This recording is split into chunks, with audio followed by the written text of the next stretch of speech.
Junior college, IIT, JEE, NEET academy, seat guarantee program. Sir నమస్తే. నమస్తే. Sir మామూలుగా ఇండస్ట్రీని ప్రేమించి ఇక్కడికి ఇండస్ట్రీలోకి వచ్చే జనాలు చాలామంది ఉంటారు. బట్ ఇండస్ట్రీ అతి కొద్ది మందిని ప్రేమిస్తుంది. దాంట్లో మీరు ముందు వరుసలో ఉంటారు.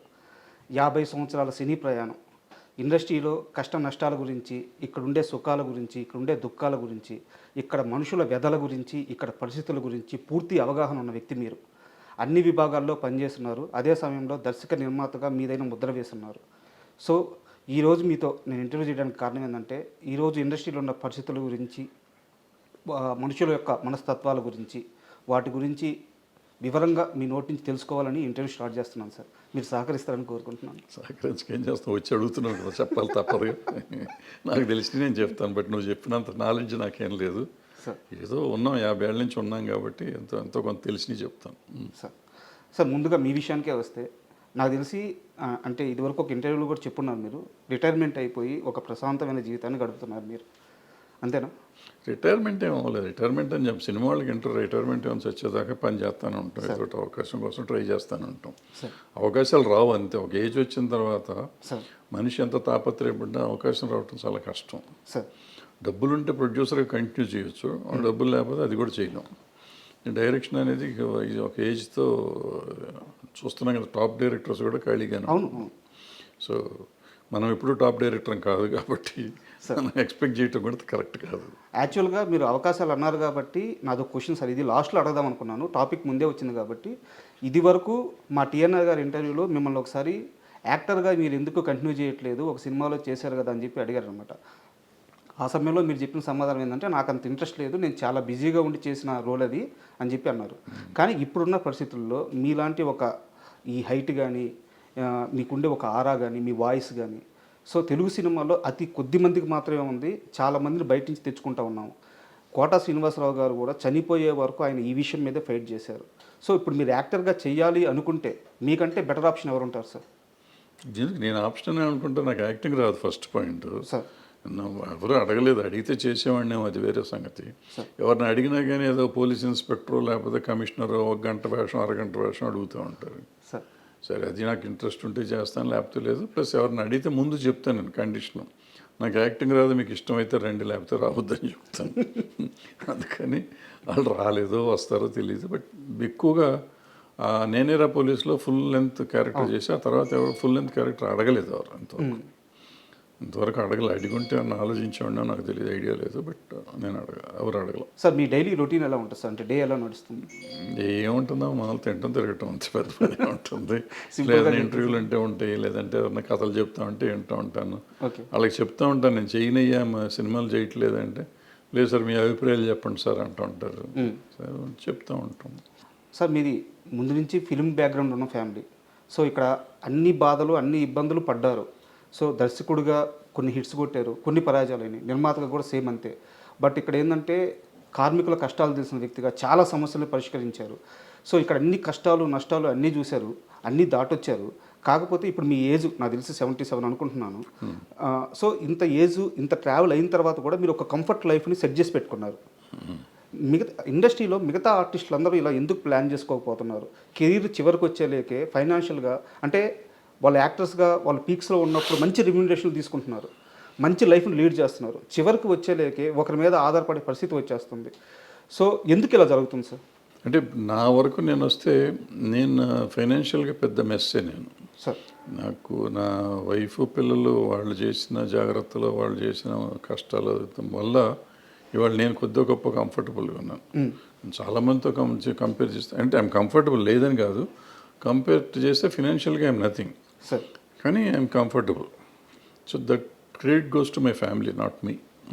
నేనేం చేయలేదు. నేను ఇప్పుడు అందుకే నెక్స్ట్ తరానికి నేను చెప్తాను, నువ్వు పని చేస్తున్నప్పుడు ఫ్యూచర్ని గురించి ఆలోచించుకో, వయసు అయిపోయినాక ఆలోచించుకో. పిల్లల మీద ఆధారపడలేం మనం. సో మన మీద మనం ఉంచుకోవాలంటే మనం జాగ్రత్త పడాలి, అది చాలా ఇంపార్టెంట్. ఇప్పుడు నాలాగా ఎవరో ఉండకూడదు అనేది నా పాయింట్. నాలాగంటే నేను అట్లీస్ట్ మీరు చెప్పినట్టు కొంతలో కొంత కంఫర్టబుల్గా ఉన్నా. చాలామంది ఇబ్బంది పడుతున్న వాళ్ళు ఉన్నారు. ఆ ఇబ్బందులు పడకూడదంటే వచ్చినప్పుడు జాగ్రత్త పడాలి, పడకపోతే చాలా కష్టం, చాలా చాలా కష్టం ఇండస్ట్రీలో పర్టికులర్గా. ఎందుకంటే ఇండస్ట్రీలో ఎక్కువ దురలవాట్లుకి అవకాశాలు ఎక్కువ ఉంటాయి అవును. ఉన్నాయి. సో దురలవాట్లు డబ్బులు సంపాదించిన చాలామంది పెద్దవాళ్ళు, ఇప్పుడు అనవసరం పేర్లు, వాళ్ళందరికీ రకరకాల అలవాట్లు కానీ రకరకాల విషయాల వల్ల వాళ్ళ ఫ్యామిలీలు ఇబ్బంది పడే పరిస్థితి ఉంది. విపరీతంగా డబ్బు సంపాదించి విపరీతంగా డబ్బులు ఉన్న వాళ్ళు కూడా వాళ్ళ ఫ్యామిలీస్ ఇవాళ ఇబ్బంది పడుతున్నారు. సో బాగా ఫేమస్ వాళ్ళు కూడా ఇక మామూలు వాళ్ళ సంగతి ఎంత ఉంటుందో చూడండి.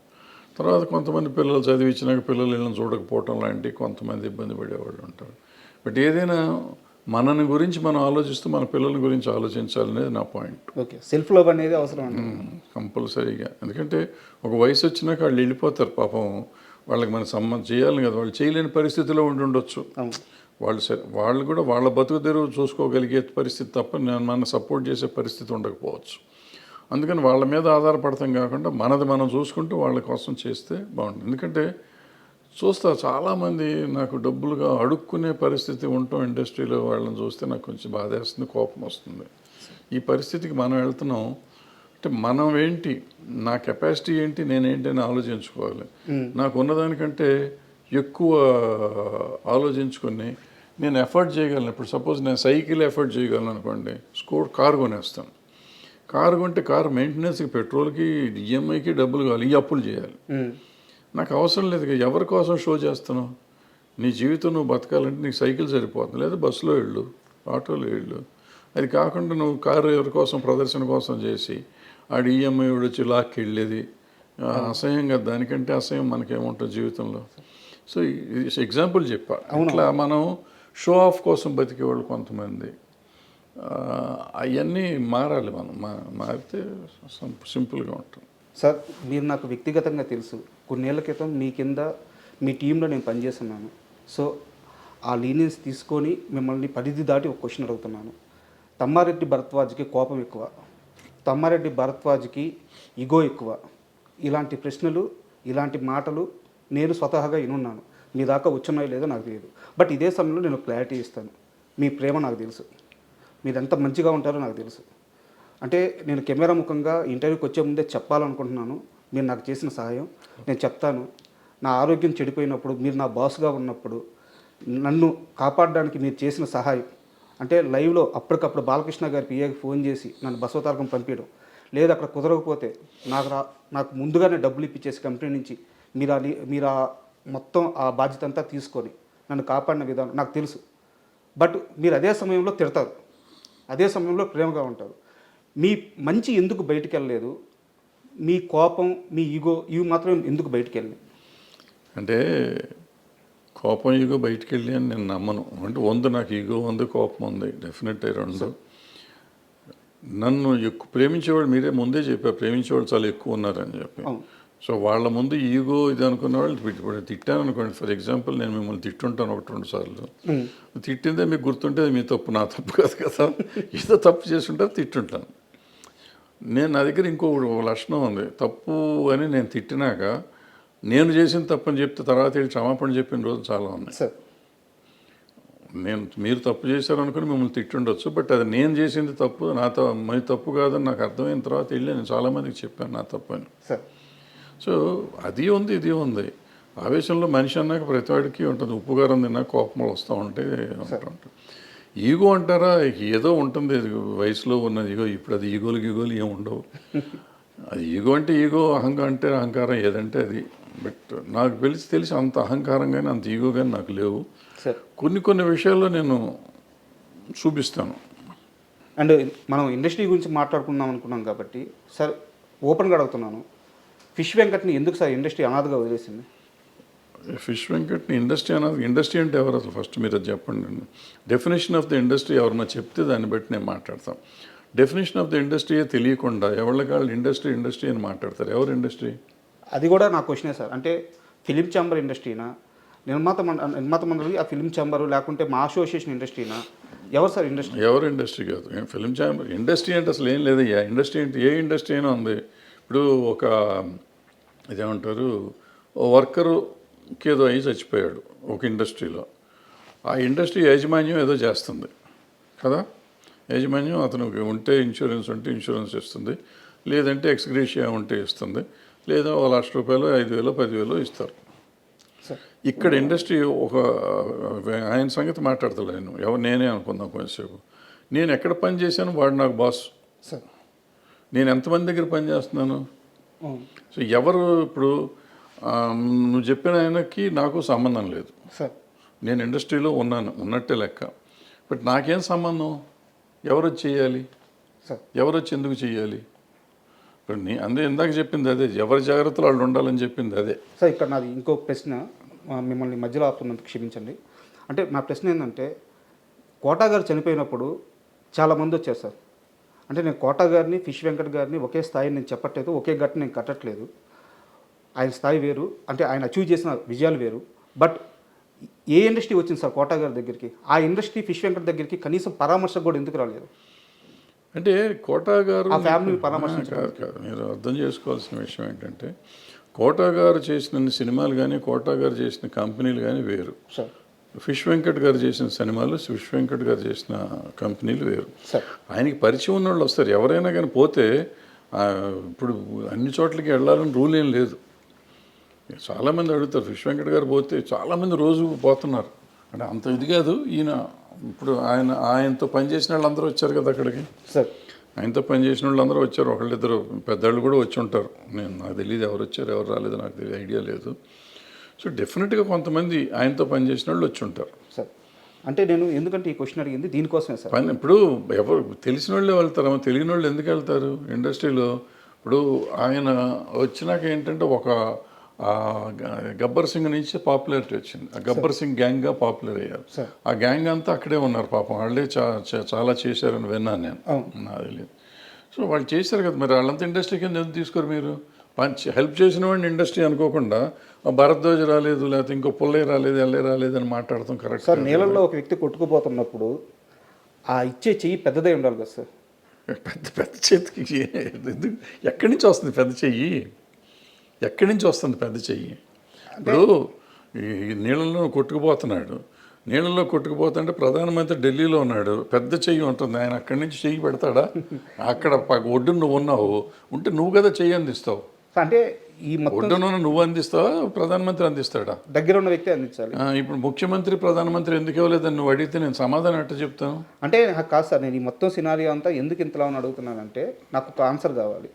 ఇండస్ట్రీలో కొంతమంది ఉంటారు సార్. ఈరోజు నేను ఒక మంచి సీన్ తీసాను, ఇంటికి వచ్చి తాగుతాడు. ఈరోజు ఒక పెద్ద హీరో నన్ను భుజం మీద చేసి పలకరించాడు, వాడు ఇంటికి వచ్చి తాగుతాడు. ఈరోజు నా మీద కెమెరా పెట్టి 2 డైలాగులు చెప్పించాడు, వాడు ఇంటికి వచ్చి తాగుతాడు. సినిమా ఆడింది, వీడు తాగుతాడు. సినిమా పోయింది, వీడు తాగుతాడు. అంటే సినిమాను చూసుకొని మురిసిపోతూ ఆ ఆనందంలో వాడు చెడు అలవాట్లు చేసుకుంటా పోతూ ఉంటే ఫైనల్గా సినిమా వాడిని పట్టించుకోరు. అది అందరికీ తెలియాలి అనే ఉద్దేశంతో నేను మిమ్మల్ని పట్టించుకోరు. పట్టించుకోండి, పైగా ఇండస్ట్రీ వాళ్ళు పట్టించుకుంటారనే తప్పు అసలు. సార్ నేను ఎంతమందితో పనిచేశాను సార్. ఇప్పుడు కోటా గారు ఎగ్జాంపుల్ మీరు చెప్పారు కాబట్టి, కోటా గారు 700 సినిమాలు చేశారు, 750 సినిమాలు చేశారు. సార్ అన్ని భాషల్లో చేశారు, అందరు హీరోలతో చేశారు. చాలా 50, 40, 50 ఏళ్ళ ప్రయాణం ఆయన, సుదీర్ఘ ప్రయాణం. ఆ ప్రయాణంలో ఎంతోమందితో ఆయన అనుబంధం ఉంది ఆయనకి. అందుకని ఆయన దగ్గరికి వచ్చారు అందరూ. అంత పోటాడుకున్న వాళ్ళు ఉన్నారు, ఆయన కొట్టిన వాళ్ళు ఉన్నారు, తిట్టిన వాళ్ళు ఉన్నారు, ఆయన తిట్టిన వాళ్ళు ఉన్నారు, ఆయన కొట్టిన వాళ్ళు ఉన్నారు, రకరకాలు ఉన్నాయి. సో మంచి అనుబంధాలు, చెడు అనుబంధాలు, మంచి ఎక్స్పీరియన్స్, చెడు ఎక్స్పీరియన్స్ చాలా ఉంది ఆయన. అందుకని అందరూ ఆయన దగ్గరికి వెళ్ళారు. మీరు చెప్పిన ఫిష్ వెంకట్ గారి దగ్గరికి ఆయన చేసిన సినిమాలు పరిమితం, ఆయన చేసిన టెక్నీషియన్స్ పరిమితం, ఆయన చేసిన ప్రొడ్యూసర్లు పరిమితం, ఆయన చేసిన యాక్టర్లు పరిమితం. ఆ పెద్ద సినిమాలు 4-5 చేశారు.